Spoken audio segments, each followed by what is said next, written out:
இது மகிமை நேரம்.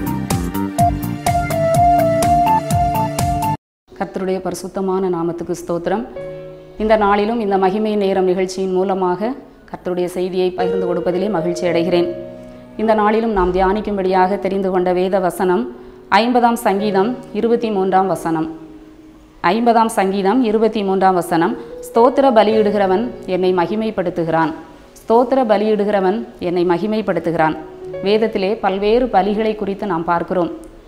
பழைய ஏற்பாட்டிலே லேவியராகமம் புஸ்தகத்திலே நாம் பல்வேறு பலிகளை குறித்து பார்க்கிறோம்.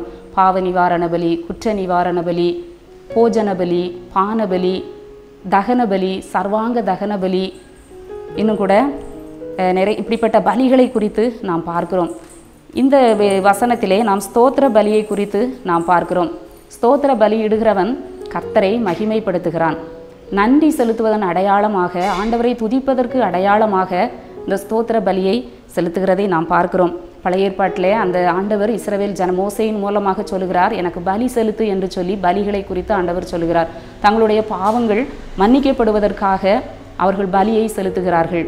இந்த ஸ்தோத்திர பலி ஆண்டவருக்கு நன்றி செலுத்துவதற்காக, ஆண்டவரை மகிமைப்படுத்துவதற்காக இந்த ஸ்தோத்திர பலி செலுத்தப்படுகிறது. மிருகங்களுடைய இரத்தத்தை சிந்தி இந்த பலிகள் பழைய ஏற்பாட்டிலே செலுத்தப்பட்டதை நாம் பார்க்கிறோம். அன்றைக்கு இஸ்ரவேல் ஜனங்கள் பலி செலுத்தினார்கள். ஆனால் இன்றைக்கு இயேசு கிறிஸ்துவினுடைய மரணத்திற்கு பிறகு அந்த பலி நிறுத்தப்பட்டது.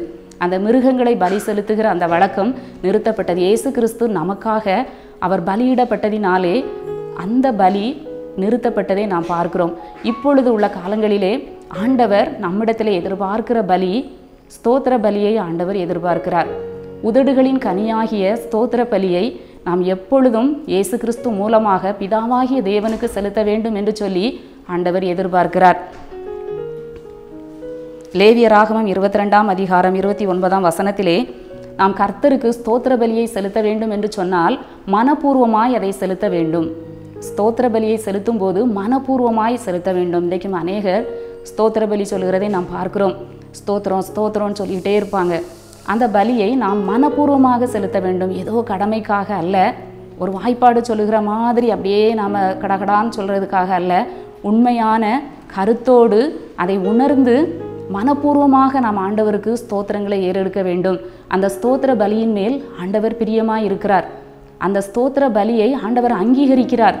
நம்முடைய உதடுகளின் கனியாகிய ஸ்தோத்திர பலியை ஆண்டவர் அங்கீகரிக்கிறார். அதை நாம் மனப்பூர்வமாய் செலுத்த வேண்டும்.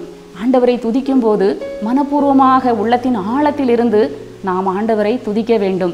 ஏசாயா தீர்க்கதரிசன புஸ்தகத்திலே சொல்லப்பட்டிருக்கிறது, இந்த ஜனங்கள் தங்கள் உதடுகளினால் என்னை கனம் பண்ணுகிறார்கள், அவர்களுடைய உள்ளமோ எனக்கு தூரமாக இருக்கிறது. நம்முடைய உதடுகள் மாத்திரம் ஆண்டவரை துதிக்கக்கூடாது, ஸ்தோத்தரிக்கக்கூடாது. நம்முடைய உள்ளமும் சேர்ந்து அவரை துதிக்கிற பொழுது உண்மையான ஸ்தோத்திர பலி அங்கே ஏறெடுக்கப்படுகிறதை நாம் பார்க்கிறோம்.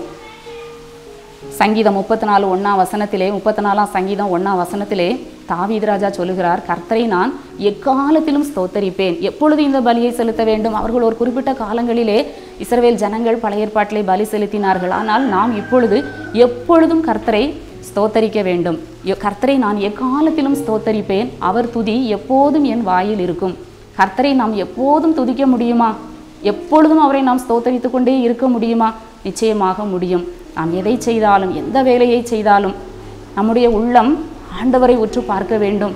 நம்முடைய இருதயம் கர்த்தரை உற்று பார்த்து கொண்டே இருக்க வேண்டும். ஒரு மனிதர்களிடத்தில் நம்ம பேசினாலும் நம்முடைய உள்ளம் ஆண்டவரை உற்று பார்க்க வேண்டும். நம்முடைய இருதயம் கர்த்தரை துதித்து கொண்டே இருக்க வேண்டும், ஆண்டவரை ஸ்தோத்தரித்து கொண்டே இருக்க வேண்டும்.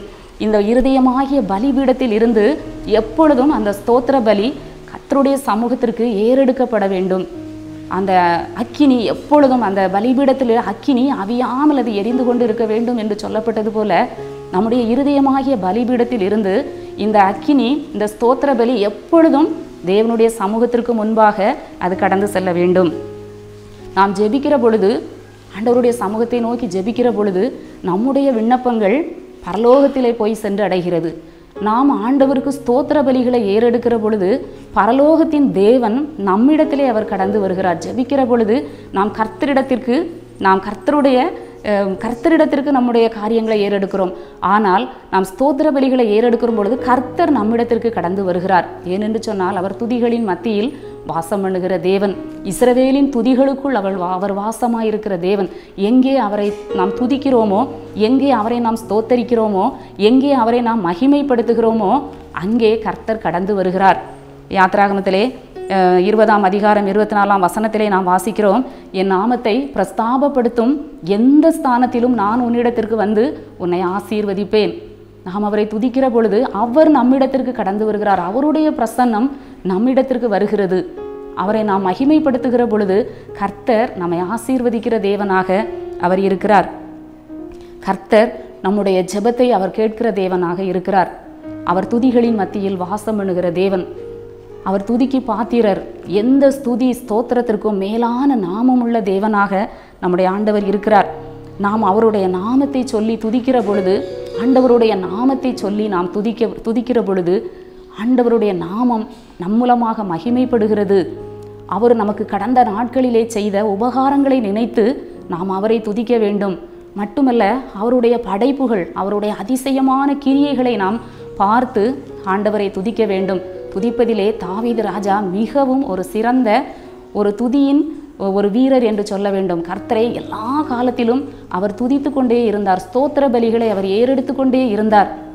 அவர் துதிக்கிறதிலே தாவீதை போல யாரும் அவரை துதிக்க, இக்கட்டு நேரத்தினாலும் சரி, கஷ்டமான நேரங்களிலும், துன்பமான நேரங்களிலும், சத்துருக்களால் நெருக்கப்படுகிற நேரங்களிலும் இந்த தாவீது ராஜா ஸ்தோத்திர பலிகளை ஏறெடுத்தார் என்று சொல்லி நாம் பார்க்கிறோம்.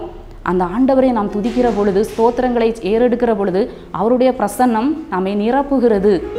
ஆண்டவருடைய பிரசன்னம் நம்மை மூடிக்கொள்கிறதை நாம் உணர்கிறோம்.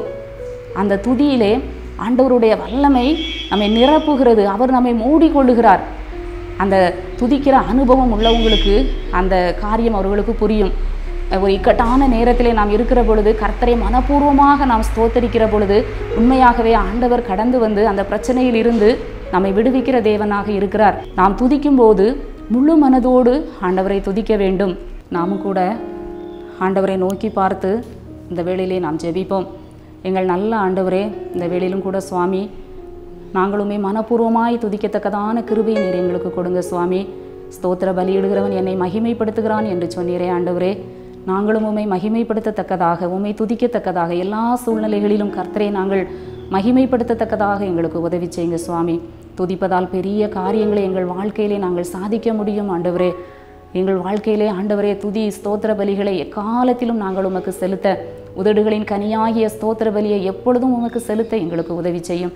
மீட்பர் இயேசு கிறிஸ்துவின் மூலம் ஜெபிக்கிறோம் நல்ல பிதாவே, ஆமேன்.